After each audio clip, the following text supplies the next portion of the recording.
News Karnataka ಫಸ್ಟ್ಗೆ ಸ್ವಾಗತ. ಇಂದಿನ ಪ್ರಮುಖ ಸುದ್ದಿಗಳು. ನಮಸ್ತೆ, ನ್ಯೂಸ್ ಕರ್ನಾಟಕ ಒಂದು ಚಾನೆಲ್ಗೆ ಸ್ವಾಗತ. ನಾನು ಅಪೂರ್ವ ರಾಘವೇಂದ್ರ. ಈ ದಿನದ ದೇವನಹಳ್ಳಿ ಪಟ್ಟಣದ ಪಿಎಲ್ಡಿ ಬ್ಯಾಂಕ್ ನ್ಯೂಸ್. ಪ್ರಾಥಮಿಕ ಸಹಕಾರ ಕೃಷಿ ಮತ್ತು ಗ್ರಾಮೀಣ ಅಭಿವೃದ್ಧಿ ಬ್ಯಾಂಕಿನ ವಾರ್ಷಿಕ ಮಹಾಸಭೆ. ಸಂಪೂರ್ಣ ಸುದ್ದಿಯನ್ನ ನಿಮ್ಮ ನ್ಯೂಸ್ ಕರ್ನಾಟಕ ಒಂದರಲ್ಲಿ ವೀಕ್ಷಿಸಿ. ಬೆಂಗಳೂರು ಗ್ರಾಮಾಂತರ ಜಿಲ್ಲೆ ದೇವನಹಳ್ಳಿ ಪಟ್ಟಣದ ಬಿಬಿ ರಸ್ತೆಯಲ್ಲಿರುವ ದೇವನಹಳ್ಳಿ ತಾಲೂಕು ಪ್ರಾಥಮಿಕ ಸಹಕಾರ ಕೃಷಿ ಮತ್ತು ಗ್ರಾಮೀಣ ಅಭಿವೃದ್ಧಿ ಬ್ಯಾಂಕಿನ 2023-24 ಸಾಲಿನ ಸರ್ವ ಸದಸ್ಯರ ವಾರ್ಷಿಕ ಮಹಾಸಭೆ ಶ್ರೀ ನಗರೇಶ್ವರ ಕಲ್ಯಾಣ ಮಂಟಪದಲ್ಲಿ ಅದ್ದೂರಿಯಾಗಿ ನಡೆಯಿತು. ಬ್ಯಾಂಕಿನ ಮಹಾಸಭೆಯ ಅಧ್ಯಕ್ಷತೆಯನ್ನ ಬ್ಯಾಂಕಿನ ಅಧ್ಯಕ್ಷ ಪಿಎಲ್ಡಿ ಬ್ಯಾಂಕ್ ಅಧ್ಯಕ್ಷ ಯರಿಯೂರು ಜಿಕೆ ಹನುಮಂತಪ್ಪ ಅವರು ಈ ಸಂದರ್ಭದಲ್ಲಿ ಮಾತನಾಡಿದರು ವಹಿಸಿದ್ದರು. ಮಾಜಿ ಶಾಸಕ ಡಾಕ್ಟರ್ ನಿಸರ್ಗ ನಾರಾಯಣಸ್ವಾಮಿ ಅವರ ನೇತೃತ್ವದಲ್ಲಿ ವಾರ್ಷಿಕ ಸಭೆಯನ್ನ ಉದ್ಘಾಟಿಸಲಾಯಿತು. ಬ್ಯಾಂಕಿನ ವ್ಯವಸ್ಥಾಪಕ ಕೆವಿ ರಾಜೇಂದ್ರ ಪ್ರಸಾದ್ ಅವರು ವಾರ್ಷಿಕ ವರದಿಯನ್ನ ಮಂಡಿಸಿದರು. ಸಭೆಯನ್ನು ಉದ್ದೇಶಿಸಿ ಮಾಜಿ ಶಾಸಕ ಡಾಕ್ಟರ್ ಎಲ್ಎನ್ ನಾರಾಯಣಸ್ವಾಮಿ ಅವರು ಮಾತನಾಡಿ, ಸಂಘವು ಉತ್ತಮವಾಗಿ ನಡೆದುಕೊಂಡು ಬರುತ್ತಿರುವ ಆಡಳಿತ ಮಂಡಳಿಗೆ ಅಭಿನಂದನೆಯನ್ನ ತಿಳಿಸಿದರು. ರೈತರಿಗೆ ಅನುಕೂಲವಾಗುವಂತೆ ರೈತ ಸಮುದಾಯದ ಏಳಿಗೆಗೆ ಸಂಘದಿಂದ ಬ್ಯಾಂಕಿಂಗ್ ಸೌಲಭ್ಯವನ್ನ ಕಲ್ಪಿಸಿ ನೀಡುತ್ತಿರುವಂತಹ ಸಾಲ ಸೌಲಭ್ಯ ರೈತರು ಸದುಪಯೋಗವನ್ನ ಪಡೆದುಕೊಳ್ಳಬೇಕು, ಆರ್ಥಿಕವಾಗಿ ಮುಂದೆ ಬರಬೇಕು ಎಂದು ಹೇಳಿದರು. ಮುಖ್ಯಮಂತ್ರಿಯಾದಂಥ ಸಂದರ್ಭದಲ್ಲಿ ಬ್ಯಾಂಕ್ಗಳ ಸಮಗ್ರ ಅಭಿವೃದ್ಧಿಗೆ ಹಲವಾರು ಯೋಜನೆಗಳನ್ನು ಜಾರಿಗೆ ತಂದಿದೆ. ಅದರ ಮುಖಾಂತರ ಇವತ್ತು ಹಿಂದೆ ಮಾಡಿರ್ತಕ್ಕಂಥ ಅಭಿವೃದ್ಧಿ ಕೆಲಸಗಳನ್ನು ತೆಗೆದುಕೊಂಡು ಇವತ್ತು ಬ್ಯಾಂಕಿನ ನಮ್ಮ ಆಡಳಿತ ಮಂಡಳಿ ಸದಸ್ಯರೆಲ್ಲ ಒಗ್ಗಟ್ಟಾಗಿ ಕೆಲಸ ಮಾಡಿ ಹೆಚ್ಚಿನ ರೀತಿಯಲ್ಲಿ ಆದಾಯ ಬರುವ ರೀತಿ ಕೆಲಸ ಮಾಡಿದ್ದಾರೆ.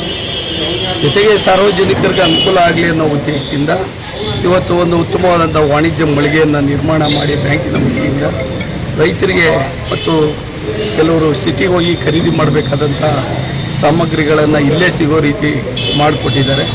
ಇನ್ನೂ ಉತ್ತಮವಾದಂಥ ಎಲ್ಲಾದರೂ ಒಂದು ಜಾಗವನ್ನು ಖರೀದಿ ಮಾಡಿ ಅದ್ರ ಮುಖಾಂತರ ಇನ್ನೂ ಸಾರ್ವಜನಿಕರಿಗೆ ಹೆಚ್ಚಿನ ಸೇವೆಯನ್ನು ಮಾಡೋದಕ್ಕೆ ಮತ್ತು ಅಲ್ಲಿ ಒಂದು ವಾಣಿಜ್ಯ ಮಳಿಗೆಯನ್ನು ನಿರ್ಮಾಣ ಮಾಡಿ ಇವತ್ತು ಬೆಂಗಳೂರು ಅಂತಾರಾಷ್ಟ್ರೀಯ ವಿಮಾನ ನಿಲ್ದಾಣ ಇರೋದ್ರಿಂದ ಇಲ್ಲಿ ಉನ್ನತ ಮಟ್ಟಕ್ಕೆ ಈ ದೇವನಹಳ್ಳಿ ಬೆಳವಣಿಗೆ ಆಗ್ತಾ ಇರ್ತಕ್ಕಂಥದ್ದು.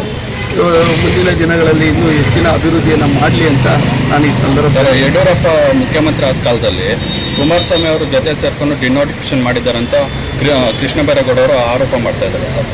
ಕಾಂಗ್ರೆಸ್ ಅವರು ಮಾಡಿರ್ತಕ್ಕಂಥ ಭ್ರಷ್ಟಾಚಾರಗಳನ್ನು ಮುಚ್ಕೊಳ್ಳೋದಕ್ಕೆ ಇತರೆ ಒಬ್ಬ ನಾಯಕರುಗಳ ಮೇಲೆ ತಳ್ಳುವಂಥ ಕೆಲಸ ಮಾಡ್ಕೊಂಡು ಬಂದಿರತಕ್ಕಂಥವ್ರು ಇತಿಹಾಸದಿಂದ ನಾವು ಕಣ್ಮುಂದೆ ನೋಡಿರ್ತಕ್ಕಂಥದ್ದು. ಸ್ವತಂತ್ರ ಸುಮಾರು 75 ವರ್ಷ ನಾವು ಮೊನ್ನೆ ತಾನೇ ಸುವರ್ಣ ಮಹೋತ್ಸವನ ಆಚರಣೆ ಮಾಡಿರ್ತಕ್ಕಂಥದ್ದು. ಆದರೂ ಸಹ ಕಾಂಗ್ರೆಸ್ ಆಡಳಿತದಲ್ಲಿ ಎಷ್ಟು ಭ್ರಷ್ಟಾಚಾರಗಳಾಗಿದೆ ಅನ್ನೋದು ಎಲ್ಲ ಮಾಧ್ಯಮ ಮಿತ್ರರಿಗೂ ಗೊತ್ತಿದೆ. ಅದನ್ನು ಮುಚ್ಕೊಳ್ಳೋದಕ್ಕೆ ಇವತ್ತು ಯಡಿಯೂರಪ್ಪನವ್ರದ್ದು ಕುಮಾರಣ್ಣವ್ರದ್ದು ಕೆದಕುವಂಥ ಕೆಲಸ ಮಾಡ್ತಾ ಇರೋದು ಕಾಂಗ್ರೆಸ್ ಸರ್ಕಾರ. ಓಪನ್ನಾಗೆ ಮಾಧ್ಯಮ ಮಿತ್ರರಿಗೆ ಹೇಳಿ ಅವರು ಕೆದಕ್ತಾ ಇರೋವಂಥ ಕೆಲಸ ಮಾಡ್ತಾ ಇದ್ದಾರೆ. ಅದು ಯಾವತ್ತಿದ್ರೂ ಸತ್ಯಕ್ಕೆ ಜಯ. ಕುಮಾರಣ್ಣವ್ರನ್ನ ನಾನು ಹತ್ತಿರದಿಂದ ಬಲ್ಲವನು. ಯಡಿಯೂರಪ್ಪನವರು ಮುಖ್ಯಮಂತ್ರಿ ಆದಂಥ ಸಂದರ್ಭದಲ್ಲಿ ನಾನು ಸಹ ಶಾಸಕನಾಗಿದ್ದಂಥವ್ರು. ಅವ್ರು ಯಾವುದೇ ಒಂದು ಸ್ವಂತಕ್ಕೇನು ಕೆಲಸ ಮಾಡ್ಕೊಳ್ಳೋ ಅಂಥ ಅವರು ಸ್ವಂತ ಸ್ವಾರ್ಥಿಗಳಲ್ಲ. ಅಂಥ ಇಬ್ಬರು ಎರಡೂ ಮುಖ್ಯಮಂತ್ರಿಗಳು ಉತ್ತಮವಾಗಿ ಈ ರಾಜ್ಯಕ್ಕೆ ರೈತರಿಗೆ ಕೊಟ್ಟಿರ್ತಕ್ಕಂಥ ಕೊಡುಗೆಗಳು ಅನನ್ಯ. ಅದನ್ನು ಸರ್ಕಾರ ಈಗಿರ್ತಕ್ಕಂಥ ಸರ್ಕಾರ ಎಲ್ಲ ರೀತಿಯಲ್ಲೂ ಭ್ರಷ್ಟಾಚಾರನೇ ತುಂಬಿ ತುಳುಕ್ತಾ ಇದೆ. ಅದು ನಿಮಗೂ ಗೊತ್ತಾಗ್ತಾ ಇದೆ. ಇವತ್ತು ನಾನು ತಾಲೂಕು ಆಫೀಸಲ್ಲಿ ನೋಂದಣಿ ಅಂತ ಅಲ್ಲಿ ಹೋದಂಥ ಸಂದರ್ಭದಲ್ಲಿ ಅಲ್ಲಿರ್ತಕ್ಕಂಥ ರೈತರು ಜನರು ಏನಣ್ಣ ಈ ರೀತಿ ಆಗ್ಬಿಟ್ಟಿದೆ ಅಂತ ಹೇಳ್ತಾ ಇರ್ತಕ್ಕಂಥದ್ದು ಕಣ್ಮುಂದಿನೇ ಇದೆ. ಮಾಧ್ಯಮ ಮಿತ್ರರಿಗೂ ಇದೆಲ್ಲ ಗೊತ್ತಿದೆ ಅವ್ರು ಏನೇನು ಮಾಡ್ತಾ ಇದ್ದಾರೆ ಅಂತ. ಅದನ್ನು ಮುಚ್ಕೊಳ್ಳೋದಕ್ಕೆ ಇವ್ರ ಮೇಲೆ ಕೆದಕ್ತಾ ಇದ್ದಾರೆ ಬಿಟ್ಟರೆ ಅವ್ರು ಯಾವ ತಪ್ಪನ್ನು ಮಾಡಿಲ್ಲ. ಕುಮಾರಣ್ಣವರು ಅಂಥ ತಪ್ಪನ್ನು ಮಾಡಿದಿದ್ರೆ ಈ ಜನ ಯಾವತ್ತೂ ತಿರಸ್ಕಾರ ಮಾಡೋರು. ಈ ರಾಜ್ಯದ ಜನ ಅವ್ರನ್ನ ಹೃದಯದಲ್ಲಿ ಇಟ್ಕೊಂಡು ಸಾಕ್ತಾ ಇದ್ದಾರೆ. ಇದೇ ಸಂದರ್ಭದಲ್ಲಿ ಪ್ರತಿಭಾವಂತ ವಿದ್ಯಾರ್ಥಿಗಳಿಗೆ ಪ್ರತಿಭಾ ಪುರಸ್ಕಾರವನ್ನು ನೀಡಿ ಗೌರವಿಸಲಾಯಿತು. ಪಿಎಲ್ಡಿ ಬ್ಯಾಂಕ್ ಅಧ್ಯಕ್ಷ ಯರಿಯೂರು ಜಿಕೆ ಹನುಮಂತಪ್ಪ ಅವರು ಈ ಸಂದರ್ಭದಲ್ಲಿ ಮಾತನಾಡಿದರು.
ಬೆಂಗಳೂರು ಗ್ರಾಮಾಂತರ ಜಿಲ್ಲೆ ಸಂಘಗಳ ಒಕ್ಕೂಟ ನಿಯಮಿತ ಅಧ್ಯಕ್ಷ ಎಸಿ ನಾಗರಾಜ್ ಅವರು ಮಾತನಾಡಿದರು.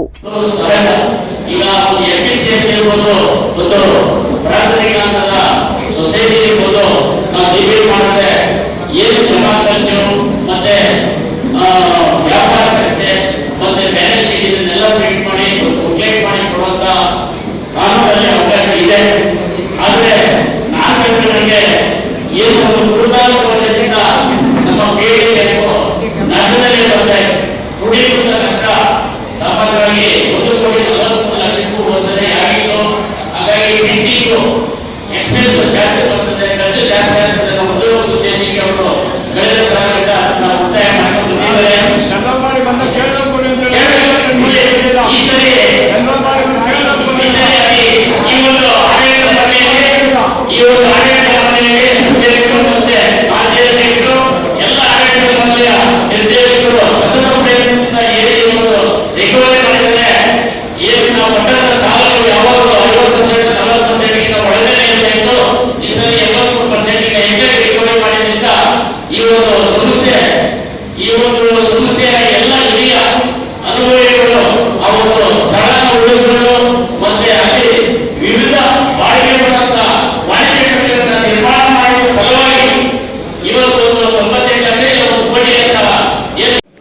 ಇನ್ನು ಈ ಸಂದರ್ಭದಲ್ಲಿ ಪಿಎಲ್ಡಿ ಬ್ಯಾಂಕ್ ಅಧ್ಯಕ್ಷ ಯಲಿಯೂರು ಜಿಕೆ ಹನುಮಪ್ಪ, ಉಪಾಧ್ಯಕ್ಷೆ Asha GA Ravindra, PLD bank ಮಾಜಿ ಅಧ್ಯಕ್ಷ ಪಾಠಾಲಪ್ಪ, ಸದಸ್ಯರುಗಳಾದ Muniraju C, Muniraju SLN, Sampangappa, HM Muninarayanappa, M Basavaraju, SG Annapurna Narayanaswamy, CN Jayaramegowda, RK Nanjegowda, GS Bheemaraju, P Venkatesh, R Bharath Kumar, M Gopalagowda ಹಾಗೂ ಹ್ಯಾಪ್ಕಾಮ್ಸ್ ನಿರ್ದೇಶಕ ಬಿ ಮುನೇಗೌಡ, ಜೆಡಿಎಸ್ ತಾಲೂಕು ಅಧ್ಯಕ್ಷ ಆರ್ ಮುನೇಗೌಡ, ಪುರಸಭಾ ಸದಸ್ಯರು ಜಿಎ ರವೀಂದ್ರ, ದೇವನಹಳ್ಳಿ ತಾಲೂಕು ಸೊಸೈಟಿ ಅಧ್ಯಕ್ಷ ಎ ದೇವರಾಜ್, ಟಿಎ ಪಿಸಿಎಂಸಿ ಅಧ್ಯಕ್ಷ ಸಿ ಈರಪ್ಪ, ಹುಳುಗುರ್ಕಿ ಶ್ರೀನಿವಾಸ್, ಮಂಡಿಬೆಲೆ ರಾಜಣ್ಣ, ಬಿಎನ್ ಕೃಷ್ಣಪ್ಪ, ಸಿಬ್ಬಂದಿಗಳಾದ ವ್ಯವಸ್ಥಾಪಕರಾದ ಕೆವಿ ರಾಜೇಂದ್ರ ಪ್ರಸಾದ್, ದ್ವಿತೀಯ ದರ್ಜೆ ಸಹಾಯಕರು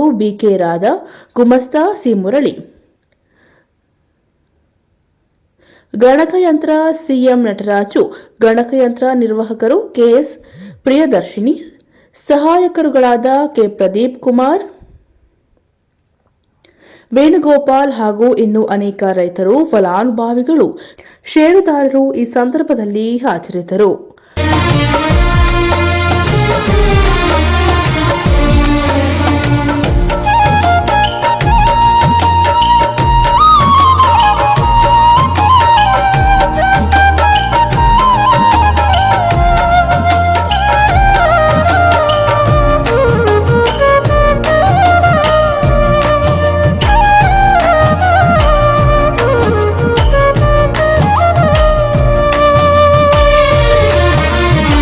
ನ್ಯೂಸ್ ಕರ್ನಾಟಕ ಒಂದು ಸಂಪಾದಕ ಬೆಂಗಳೂರು ಗ್ರಾಮಾಂತರ ಜಿಲ್ಲಾ ವರದಿ ಸೀತಾರಾಮ್.